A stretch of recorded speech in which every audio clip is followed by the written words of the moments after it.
दोस्तों, आज की कहानी है। मम्मी जी, मैं दुआ करती हूँ आपके जैसी सास आपकी बेटी को ना मिले।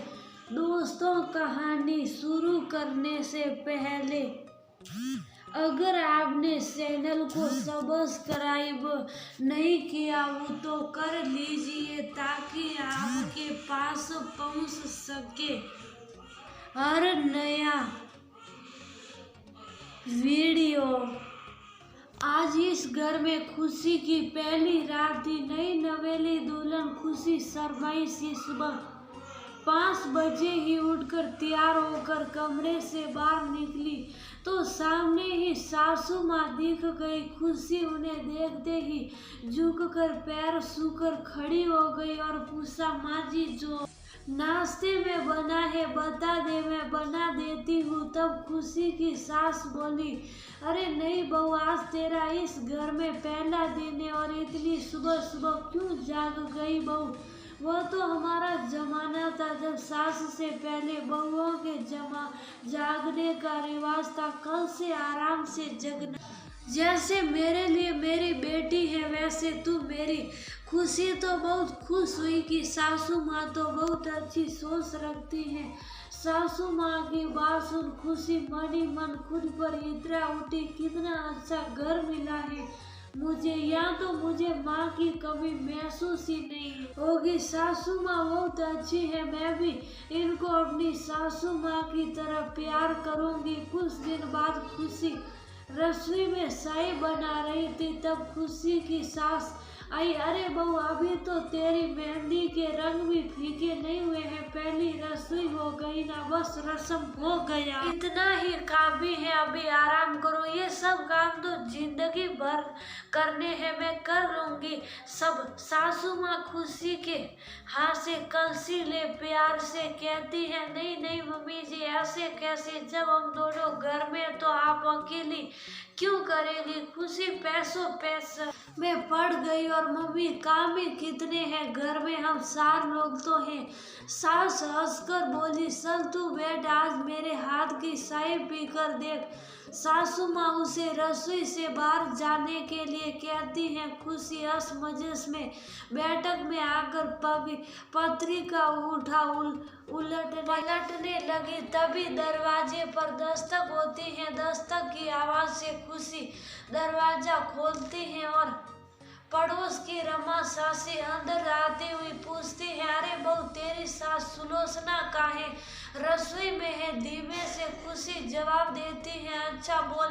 पड़ोसी सासी खुशी को घूरती रसोई में चली गई। नहीं नहीं बैठूंगी नहीं, तेरी हालत पर तो तरस आ रहा है, अपनी बहू को ही चाय नाश्ता करा।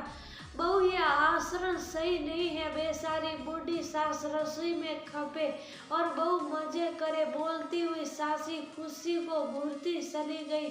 खुशी को ऐसा महसूस हुआ जमीन फट जाए और वो समा जाए। तब सास आ गई और बोली, छोड़ बहू, आग लगाने की तो इसकी पुरानी आदत है, मैं चाय लेकर आती हूँ बोलकर सुलोचना जी रसोई की ओर चली गई। एक दिन शाम को जब नितिन ऑफिस आया तो खुशी रसोई में खाना बना रही थी। तब सासू माँ ने खुशी को आवाज दी और नितिन से बोली, जाओ तुम दोनों कहीं घूम आओ।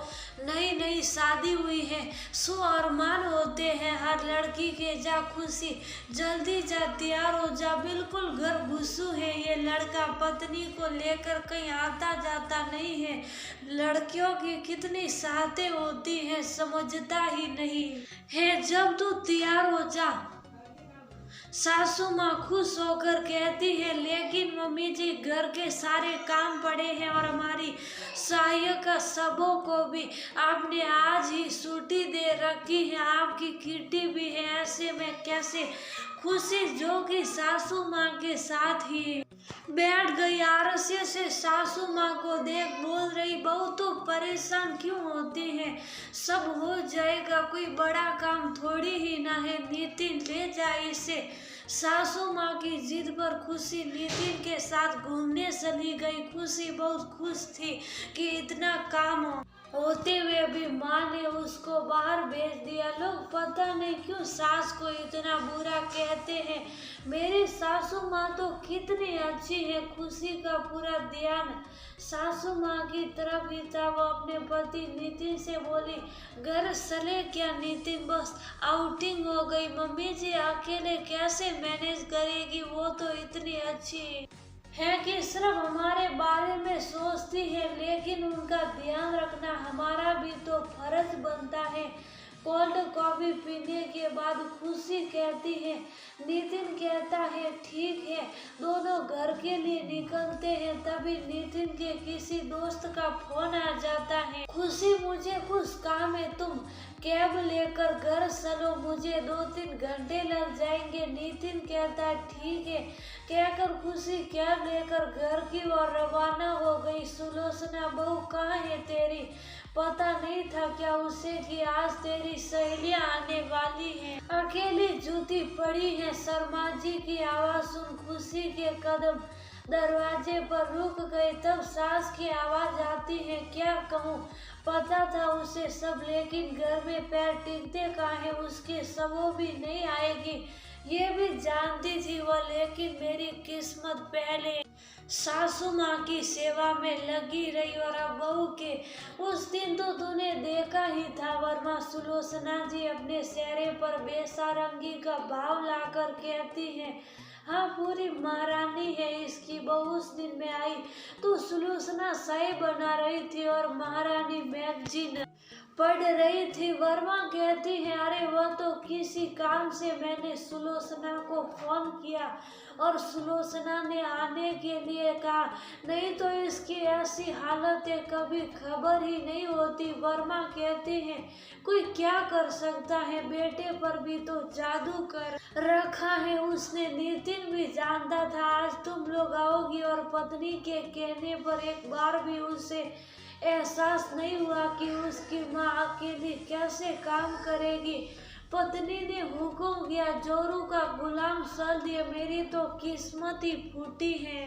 तभी खुशी आती है और कहती है, बस मम्मी जी बस, मैंने आपका ये दोहरा चेहरा तो देखा ही नहीं था। मैं तो इसी गुमान में थी कि मुझे दूसरी माँ मिल गई। मैं तो सोचती थी कि सासू माँ इतनी अच्छी होती है, फिर क्यों लोग सास को बदनाम करते हैं। लेकिन आपका ये रूप देख मुझे समझ आ गया है। मुझे क्या पता था कि आप अपनी बेसारंगी दिखाने के लिए स्वीट बन रही है। कम से कम अपने बेटे को तो बख्श देती, जिसे आपके इन कर्मों का पता नहीं है। शुक्र है कि नितिन को कहीं जाना था और मैं अकेली आई। आपका ये रूप देखकर और बिन किए का लाशन सुन क्या गुजरती उन पर। आप तो आज अपने बेटों की नजरों में गिर जाती। माँ जी आपकी भी एक बेटी है, मैं दुआ करूंगी आपके जैसी सास उसे मासूम को ना मिले। अब अपनी सहेलियों मेरे कहे का अर्थ समझाइए, मेरी जरूरत लगे तो बेझिझक बुला लीजिएगा। बोलती हुई खुशी सब पर सरसरी निगाह डालती अपने कमरे की ओर बढ़ गई। खुशी के यकीन, विश्वास और मान का आज खून हो गया था। वो तो बहुत खुश थी, लेकिन आज उसकी सास का असल चेहरा उसके सामने था। आज खुशी की सारी गलत फहमी